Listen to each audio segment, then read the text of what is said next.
newcomer to Gedling. I've only been here about, since 1988, so I don't know really qualify as a true Gedlian, but I thought I moved into the area really for family reasons.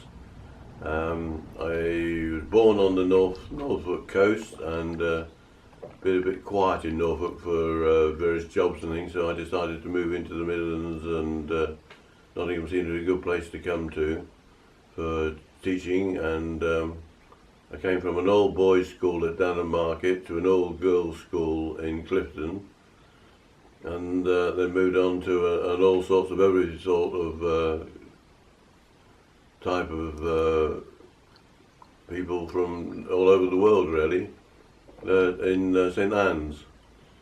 And my final post was over at Red Hill in Arnold. And the reason really I moved to Gedling was because my mother, who had was the last surviving member of the family, lived at Hunstanton still on the coast, and was really needing to move. And we suggested we combined our forces and look for somewhere where we could have a granny flat involved, and eventually ended up here in Gedling with a granny flat which was quite suitable for my mother. She'd been sort of down health-wise herself for quite a few years, and we thought we might see for a couple of years here, and we'd be able to make her feel comfortable for a couple of years. And she lasted 12 years, which was great really, because the boys were growing up and went to Castle Willows School, and they used to come home because Cathy and I were both working. They talked to Gran, and then they went off to their rooms and did whatever they wanted to do, homework or whatever. And we wanted to find out what had happened with the kids during the day. We had to go and ask Gran what they'd been doing, because she had all the information from the boys when they came in. Later on, when Gran wasn't so healthy, it was good to have the boys around because they could sort of keep an eye on her during the evening while we went out. And so it worked both ways really. I sort of had various things involved with, as well, beyond teaching. I was involved with a sports club which was based at Ransom Drive, near to Elliot Dunn School, which I taught at for 20 years in St Anne's. And the purpose of the club was to accommodate all sorts of people with disabilities. It was a Nottingham Sports Club for the Disabled, and they're nicknamed the Panthers after a while. We took on the Panthers ice hockey name for a while when the ice hockey team had disbanded, and then the ice hockey team reformed again, and they paid us to have their name back, which was great for us. And we had some great times at the sports centre there, and it was the forerunner of all sorts of disabled sports, and we used to take groups down to the sports centre down in the Stoke Mandeville, which was one of the biggest hospitals dealing with handicapped people at the time, and people with injuries and paraplegics, quadriplegics, and we take teams down there, youngsters and older people down as well. Had some great times, and it was the start of the real build up to the Paralympics really. We had several members from the sports club who went on to the Paralympics, especially in Seoul. We had about 4 or 5 people went there and got gold medals from the club, so that was a good starting point. But from a small club status, things are gone on a national basis for disabled sport these days. So we felt that we were at the start of it, but the club still runs, but more on a social basis, I understand now. So I came to Gedling and didn't really know too much about Gedling. I found myself living in an area which I later found to be called the city, apparently lots of small communities have an area, a posh area, I suppose some people would say, called the city. And I found myself in the middle of a community situation. My house backs onto Willow Park, and of course the first summer we were here, the gala took place, which was a great excitement for the boys and so on. They didn't know quite what was going to happen, and I had no idea what the gala was all about, but went along and sort of got involved with that. And later on, of course, we didn't only just get in, attend the gala, we ended up by getting involved with it and get on the committee, and for 20 odd years helped to run the gala. Lots of things seem to happen in the community. The back of my property was earmarked at one point for the Gedling bypass, and we rented a bit of land off the council as an allotment plot, and the route of the Gedling bypass should have come through my back garden. But we did check before we bought the property, and that plan had been shelved some time ago, and the line of the new Gedling bypass had been moved out, and it's now gone to its present position on Collier's Way, which is even further out now. So there was a group set up really in '77, I think it was, called the Gedling Village Preservation Society, which was obviously well and truly underway by the time I got here in '88. And the Preservation Society's main aim was to get the bypass diverted so it wasn't running through between people's houses and so on, and through nice little bits of park like Willow Park, Willow Garden. And they were quite successful in doing that. And I joined it because of various reasons, and I could see they had a great community spirit, and we did all sorts of activities and things, and at some point or other we were persuaded to help a chap who'd been working down the coal mine to set up a miners' memorial in the village, and we said he would help get that set up. He had some marvellous plans. He had a great big coal truck he'd acquired from somewhere or other. Wasn't anything like they would have had down Gedling Colliery, but he managed to get hold of it from a contact of his, and some rails for this truck to sit on. As far as I know, it's still sitting in Gedling Borough Council's depot grounds, rusting away, I suspect, somewhere or other. But anyway, we did a survey and ended up by having people choosing to have the miner's lamp, which is now sort of in the focal point in the middle of the village, and there was a bit of opposition to having that lamp in the middle of the village. People thought it would attract vandals and all sorts of things, but it's been well respected and well looked after, and we just have 4 or 5 trustees that help look after it now. Francis Rodriguez has been very good at keeping the grounds cleared, and we've got a new trustee now who's very good at coming over from his home the other side of the city and helping to clean up the site and pressure wash the slabs and things like that. It's nice to see the young kids going along as well from school parties and reading the names of all the miners that are around the bottom of the miner's lamp, so they can appreciate the fact of how many people there were that died down the mine. I gave up teaching, well, I had to give up teaching really at an early age, and I really wanted to, because my eyesight was letting me down, and look for something to do while I was went into early retirement. The first volunteering work I ended up by doing was helping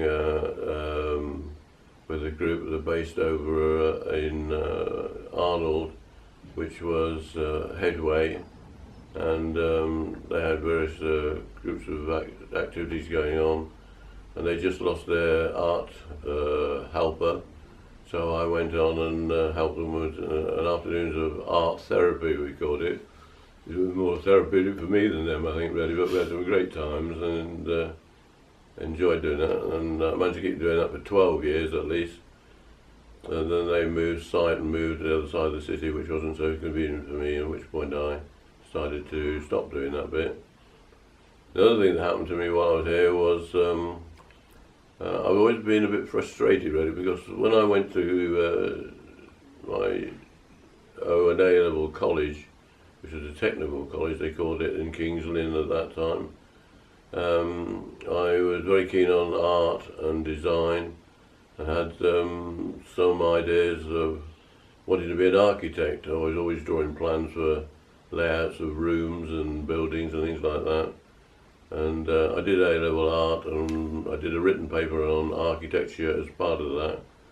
I was all geared up for thinking about going into a career as being an architect.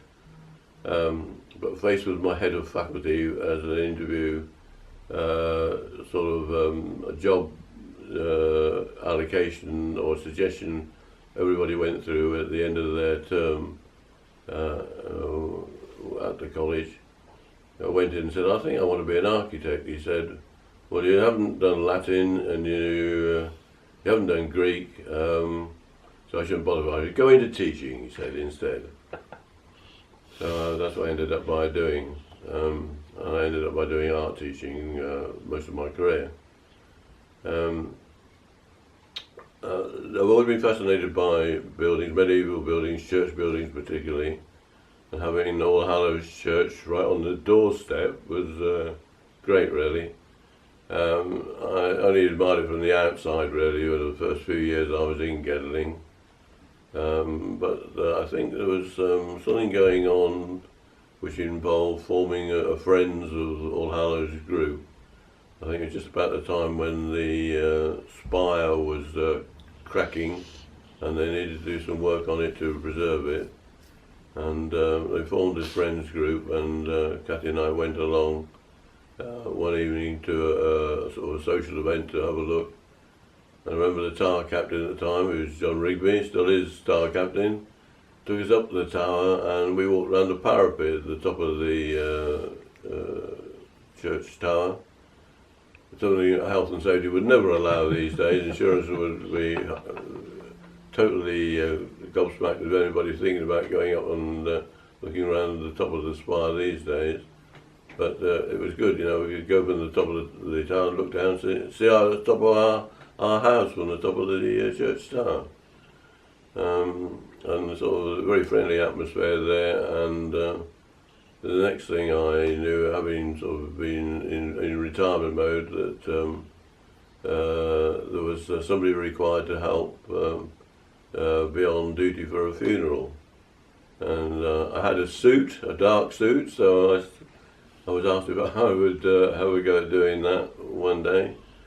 And Bob Pruden was the church warden at that point, and a lovely man, and knew all the ropes, and he encouraged me to get more and more involved, and I regularly went to services, and after about 18 months I became church warden, thinking of something to fill my time up, being in retirement.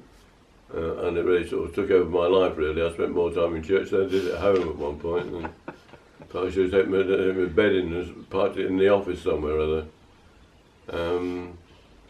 So I took on this church warden's role, and was very raw at knowing what went wrong, but I went to every service 8 o'clock, and we had met at 10 o'clock as well, 6 o'clock in the evening, and Wednesday mornings. And then I got involved with helping to help run the Wednesday open day session, which then proved to be very popular. And we used to sort of have at one time open from 10 o'clock till 4 o'clock in the afternoon. COVID rather did sort of stop that a little bit, but the church still functions very well between 10 and 12, and we get a great crowd of people come in for join the sort of social aspect of being in the church building. But I found the actual church building the most fascinating thing, really, the way it's grown up over the last 800 years. And I know every bit of it from top to bottom, down the cellars and up on top of the spire, round the clock tower, and even under the flooring at the places where I've been as well. So I feel that I really understand the building very well, and it's functioned, as I say, for 800 years, and it's marvellous to think that how the history of the building has developed over that time. And we recently decided we get people come in on a Wednesday, or sometimes after a funeral, people stop behind and have a look around, and they say, how old is the building? You know, and they're surprised to find it's 800 years old. And when was this built, and when did that happen, and what does this mean up here? And so we decided to recently set up a timeline showing the period from Doomsday Book up to the present day of how the church has developed. Some of it is a bit obscure, and of course there's no receipts for work done in the 1400s or anything like that at all. So we had to sort of assume that sort of things were done, and you can tell by the style of the building mainly what the architectural period has been. And recent records through Victorian times have been a bit more forthcoming, and the Victorians have got a lot to answer for. They did change the building dramatically and altered lots of bits of the building. I was surprised to find that the building had been covered in whitewash at one time, or white distemper all over the walls and pillars, and all that's been cleaned up, and you would never know that now these days, apart from one little bit on the beam high up on above the new toilets. There's a bit of white showing there. People think it's mould, but it actually remains a bit of white paint, I think, that was put on the walls. And it's a fascinating building, really, because it's always changing.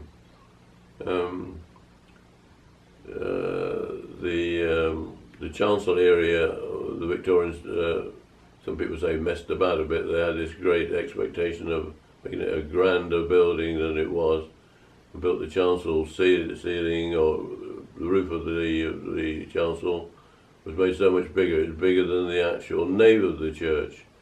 A very steep sloping roof on it, and at some point it had scenes of the sun and moon and stars painted on it. Faded away a little bit these days, but it's all the time changing. That's the thing that's fascinating for me about the building. The tower itself was built, amazingly enough, without any foundations whatsoever, straight on a bit of rock, and it developed after a while a bit of a crack in the spire at the top, and it wasn't due to the traffic going by on the road outside. It was due to the wind direction blowing against the spire, and it actually pushed it out of shape a little bit, causing a crack to go down the spire.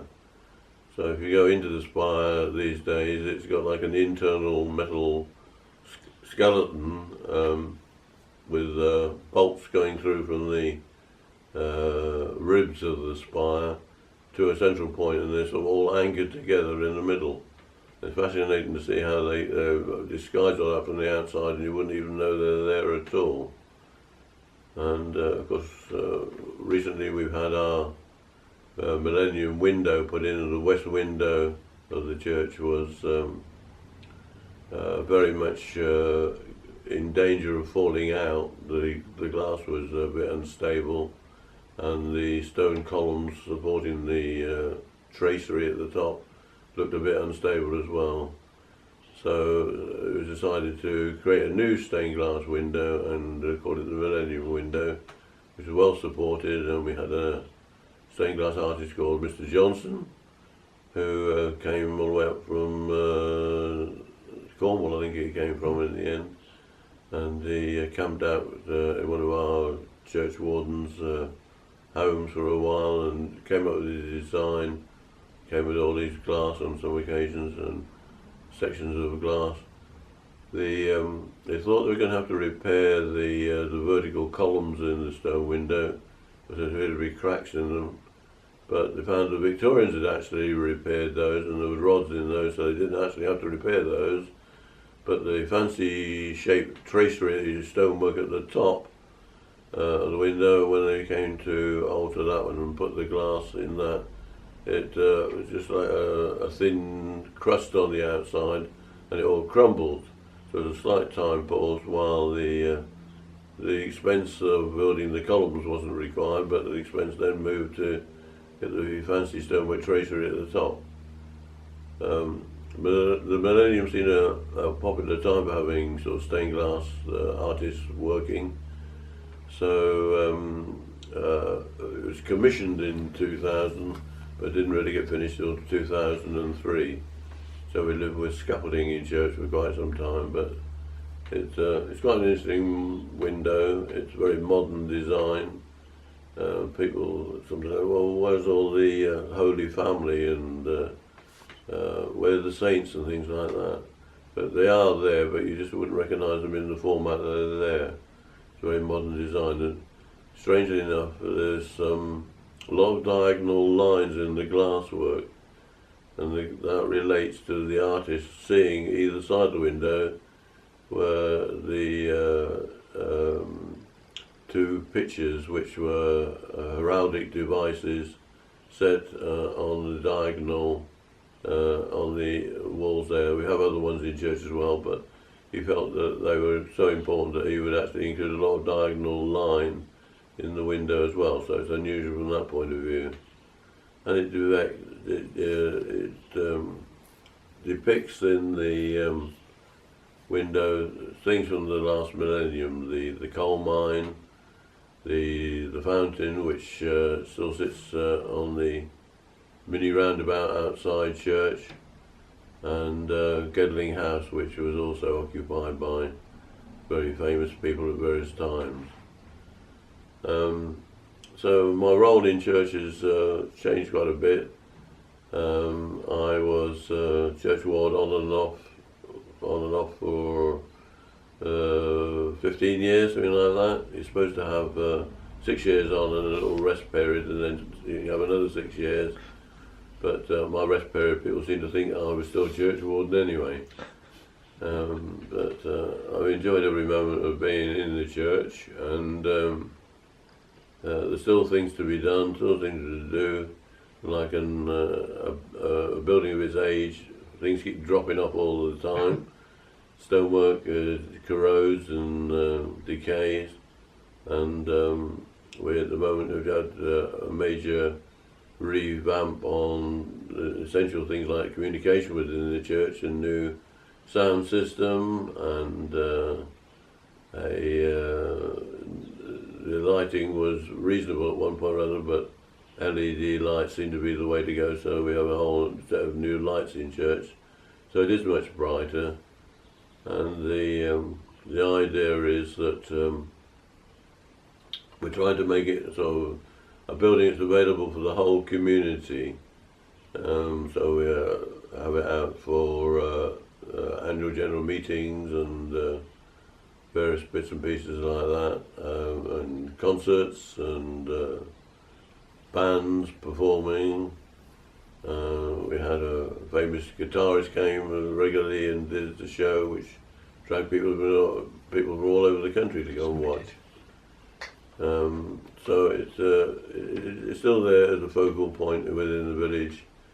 It does lack one major thing, and that is in the modern age, people tend to want to come by car. Bands come with their instruments, and they come in their cars to do their instruments and things, and they just can't really find a convenient parking space. We have no real proper car park. Various suggestions have been made, like knocking the next door house down and buying that and making that into a car park. But It's that's the only drawback we have at the moment, really, just access to it. Because the other thing I've been involved with a lot of the time has been the memorial hall across the road, which was set up just 100 years ago for the benefit of the community, but held in trust by the church, which has always been a bit of a complication, but it's gone through various stages of being neglected, and magnificent plans, but things that never could have happened because of the site and one thing and another. So the Memorial Hall is just about holding its own now. We do very well with regular bookings. Parties for children are particularly good, and the Gedling Valley School are now taking total residents there, and they occupy it nearly every day of the week now during term time. There are other slots available during the day and sometimes at weekends as well. And it's looking as good now on the inside as it's ever done. We'll have to stop you there, Rick, because I think we've run out of time. Okay. Yeah. Right. Well, The future. the future. What are your hopes for the future? In terms of the church. Right. In terms of the church and the future, I would like to see a lot more younger people, obviously, coming into church. We have a new rector who's just been appointed, and she comes from a church community where there are a lot of younger people. So hopefully she'll come in with lots of ideas how we can attract younger people in and develop the younger people we already have in church to carry on staying, and encourage their parents to come in as well, and make the whole place a thriving centre for the village and make it part of the community for the future. Rick, thank you so much for your fascinating insight into your life and the life of the village and the church. Thank you. Okay.